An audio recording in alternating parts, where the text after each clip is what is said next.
Parts पर million, ppm। Parts पर million की डेफिनेशन क्या होती है? It is the mass of the component, mass of the component present in per million, presented per million parts of solution. It is the mass of the component presented per million parts of the solution. तो per million parts of solution में जो क्या present होते हैं, mass of component present रहेगा, उसे क्या कहते हैं? ppm। जैसे कि ppm निकालने के लिए किसका यूज करते हैं जनरली? आपने देखा होगा जिनका मास बहुत कम होता है, जैसे एयर के अंदर क्या ले लिया, डस्ट पार्टिकल्स ले, या एयर के अंदर क्या ले लिया आपने, CO2 की अमाउंट निकाल ली, तो बहुत ही कम होती है क्योंकि एयर तो बहुत ज्यादा अमाउंट में होती है। तो वहां पर एक बहुत बड़ी अमाउंट के अंदर जब स्मॉल अमाउंट निकालते हैं तो उससे किसी फॉर्म में निकालते हैं, ppm की फॉर्म में निकालते हैं। तो ppm का फॉर्मूला क्या होता है? पार्ट्स पर मिलियन कहते हैं इसे, पार्ट्स पर मिलियन। क्या फॉर्मूला है इसका? ppm का फॉर्मूला होता है amount of mass of the component form में क्या आएगा? Total mass of solution into क्या लिख दोगे? 10 की power 6 mass of the component upon में क्या आ जाएगा? Total mass of the solution into क्या लिखते हैं आपने? 10 की पावर 6।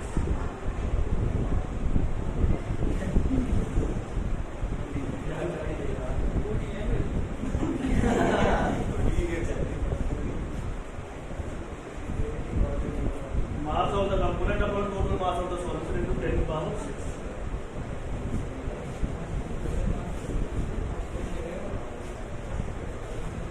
ठीक है, इसके बाद जो तुम्हें इसमें नेक्स्ट पढ़ना है वो है डाइल्यूशन। क्या पढ़ना है आपको? डाइल्यूशन। डाइल्यूशन मतलब क्या होता है?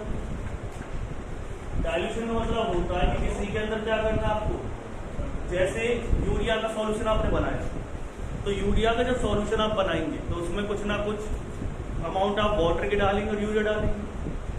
अब उसमें और क्या मिक्स कर देना? वाटर मिक्स कर देना, और वाटर मिक्स करने के बाद आपको ये पता लगाना है कि अब उसकी मोलरिटी क्या होगी। मान के चलो आपने यहाँ पर एक सॉल्यूशन बना रखा है, इस सॉल्यूशन के अंदर जो मोलरिटी है क्या माना आपने उसे? m1, और v1 क्या मान लिया आपने इसका? वॉल्यूम। m1 क्या माना? मोलरिटी, और v1 क्या माना है इसका आपने? वॉल्यूम। आपने क्या किया है? इसे मिक्स कर दिया है किसी दूसरे कंपोनेंट के अंदर, सॉरी इसके अंदर आपने क्या मिक्स कर दिया? डाइल्यूशन किया है। डाइल्यूशन मतलब क्या होता है? आपने इसके अंदर वाटर क्या कर दिया? मिक्स कर दिया। ठीक, तो V2 क्या हो जाएगा इसका? वॉल्यूम। V2 क्या हो जाएगा? वॉल्यूम। अब क्या निकालना है आपको? इसकी मोलरिटी निकालनी है। क्या निकालनी है? मोलरिटी। इसकी M2 क्या रहेगी? मोलरिटी रहेगी। V1 क्या रहेगा इसका? V2 क्या रहेगा? वॉल्यूम रहेगा। तो अगर ऐसा कोई क्वेश्चन आ जाए कि आपसे एक की मोलरिटी दे रखी है और वॉल्यूम दे रखा है, दूसरे का क्या पूछा जाए? मोलरिटी पूछा जाए और वॉल्यूम आपको दे रखा हो, तो उसे क्या कर सकते हैं आप? इस वाले फॉर्मूले से निकालेंगे। m1 v1 इक्वल टू क्या होता है? m2। ये किसका फॉर्मूला है? डाइल्यूशन। जब आप किसी भी सॉल्यूशन के अंदर वाटर मिक्स कर देते हैं, पहले कोई सॉल्यूशन बना हुआ है और आप बाद में क्या निकालना चाहते हैं? उसकी मोलरिटी निकालना चाहते हैं, तो आप किस फॉर्मूले का यूज करके उसकी मोलरिटी निकालते हैं। ठीक, इस पे एक क्वेश्चन दे रखा 2.3 एनसीईआरटी का इंडेक्स। तो क्या दिया हुआ question? Calculate the molarity of, second जो इसका पार्ट है वो है इससे रिलेटेड,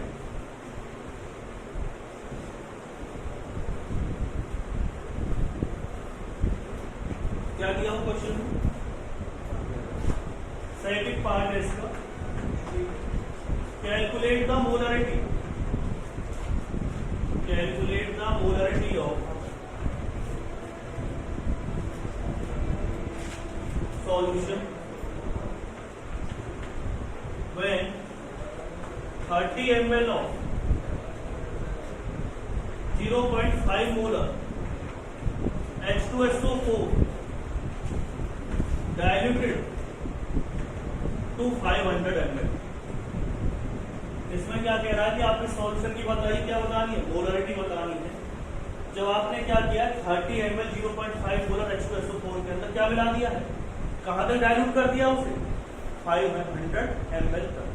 तो M1 क्या आएगा इसका 0.5 मोलर, B1 क्या आएगा इसका 30 ml, B2 क्या आएगा इसका 500 ml। पूछा क्या है आपसे इसकी मोलरिटी पूछा, नहीं पूछा क्या है M। फॉर्मूला मैंने आपको बता ही दिया था, अगर डाइल्यूशन का फॉर्मूला आपसे पूछा जाए, डाइल्यूटेड की जा रहा है इसे, तो डाइल्यूशन के लिए फॉर्मूला क्या होता है, M1V1 इक्वल टू क्या हो जाएगा, M1V1 equal to M2V2। M1 क्या दे रखा है इसमें 30, सॉरी 0.5, V1 क्या दे रखा है 30, M2 आपको निकालना है, V2 क्या दे रखा है 500। तो क्या आ जाएगा इसका 0, यहाँ पे क्या आएगा 15/500 M। आप इसके मोलरिटी निकाल। तो अगर ऐसा कोई क्वेश्चन आ जाए जिसमें आपसे क्या पूछा जा रहा है कि आपने क्या किया, सॉल्यूशन को डाइल्यूट किया है और डाइल्यूशन के बाद उसकी मोलरिटी क्या होगी, तो आप इस वाले फॉर्मूले का यूज करके उसकी मोलरिटी निकाल सकते हैं आफ्टर द डाइल्यूशन। ठीक है, लिख लिया फॉर्मूला।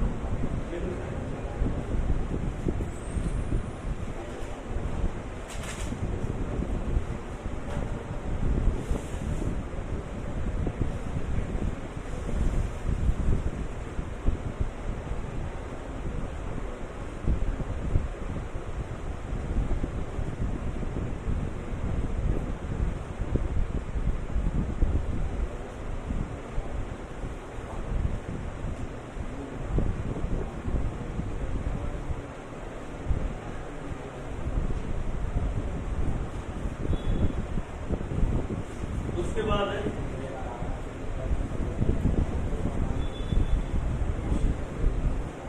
फॉर्मलिटी। फॉर्मलिटी क्या होती है, फॉर्मलिटी बिल्कुल ऐसी है जैसे आपने मोलरिटी पढ़ी, ऐसे क्या होती है फॉर्मलिटी होती है।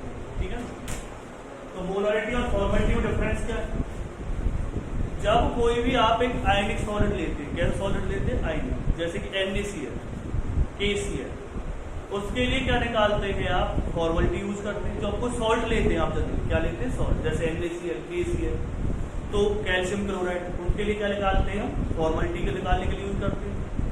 और अगर हम नॉन आयनिक हम सॉल्ट नहीं ले रहे तो उसके लिए क्या यूज करते हैं मोलरिटी। फॉर्मूला बिल्कुल एक जैसा ही है, पर थोड़ी डेफिनेशन में क्या है चेंज है, फॉर्मूला बिल्कुल क्या है सेम। तो क्या डिफाइन करेंगे आप, it is the amount of, या it is the gram formula mass, gram formula mass of solution present in per litre solution. It is the gram formula mass of solute present in per litre solution. तो फॉर्मूलिटी निकालेंगे कैसे हम, formality का formula होगा,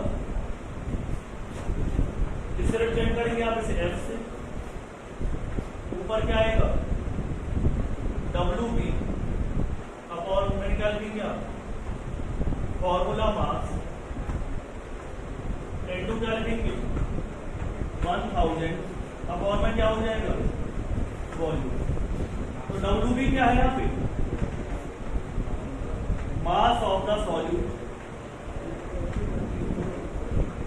V क्या है यहाँ पे volume of the solution. Formula mass कैसे निकालेंगे, फॉर्मूला मास क्या होता है, जो मोलर मास होता है उसे क्या कहते हैं, जो मॉलिक्यूलर मास होता है उसे क्या कहते हैं हम फॉर्मूला, जो मॉलिक्यूलर मास होता है उसे क्या कहते हैं फॉर्मूला मास कहते हैं। ठीक है, तो आप फॉर्मलिटी भी बिल्कुल ऐसे निकाल सकते हैं जैसे मोलरिटी निकालते हैं, उसमें बस मॉलिक्यूलर मास को क्या कह दिया जाता है फॉर्मूला मास, बाकी फॉर्मूला वही है। अब अगर हम बात करते हैं टेम्परेचर की, टेम्परेचर पे कौन डिपेंड करेगा और नॉट डिपेंड ऑन टेम्परेचर। ऐसी कौन कौन सी यूनिट हो सकती है, कौन कौन सी टर्म्स होती है। मैंने आपको पहले बताया था जिनमें मास होता है वो परसेंटेज पे डिपेंड नहीं करती। सभी टर्म किसमें हो, मास।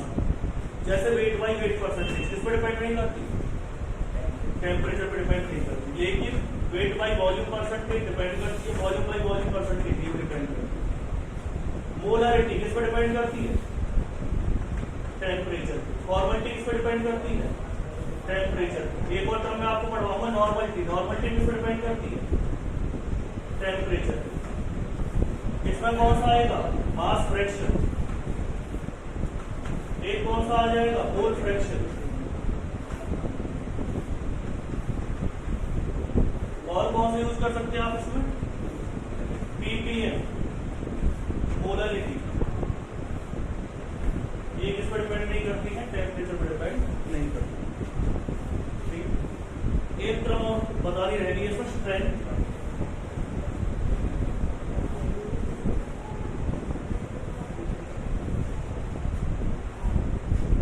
जो स्ट्रेंथ की डेफिनेशन क्या होती है,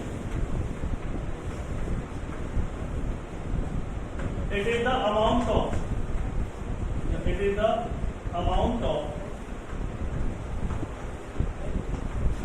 solute in gram present in per liter solution, in gram present in per liter solution। तो उसे क्या कहते हैं, स्ट्रेंथ कहते हैं सॉल्यूशन। तो फॉर्मूला क्या होगा स्ट्रेंथ का, स्ट्रेंथ भी किस पे डिपेंड करेगी, टेम्परेचर पे डिपेंड करती है, क्योंकि इसमें भी क्या आ रहा है, वॉल्यूम। स्ट्रेंथ का फॉर्मूला क्या होता है, गिवन मास अपॉन में क्या लिख सकते हो, वॉल्यूम। स्ट्रेंथ को आप ऐसे भी निकाल सकते हैं, अगर मैं मोलर मास की मोलरिटी से मल्टीप्लाई करता हूं तो हमारे पास क्या आ जाएगी, स्ट्रेंथ आ जाएगी। अगर मोलर मास की मैं मोलरिटी से मल्टीप्लाई करता हूं तो क्या आ जाएगी, स्ट्रेंथ। क्यों, मोलर मास क्या होता है, एमबी। मोलरिटी का फॉर्मूला क्या होता है, डब्ल्यूबी अपॉन में एमबी। 1000 अपॉन में क्या आएगा, वॉल्यूम। तो एमबी से एमबी क्या हो गया, कैंसिल आउट। और यही फॉर्मूला किसका बताया मैंने आपको, स्ट्रेंथ का बताया।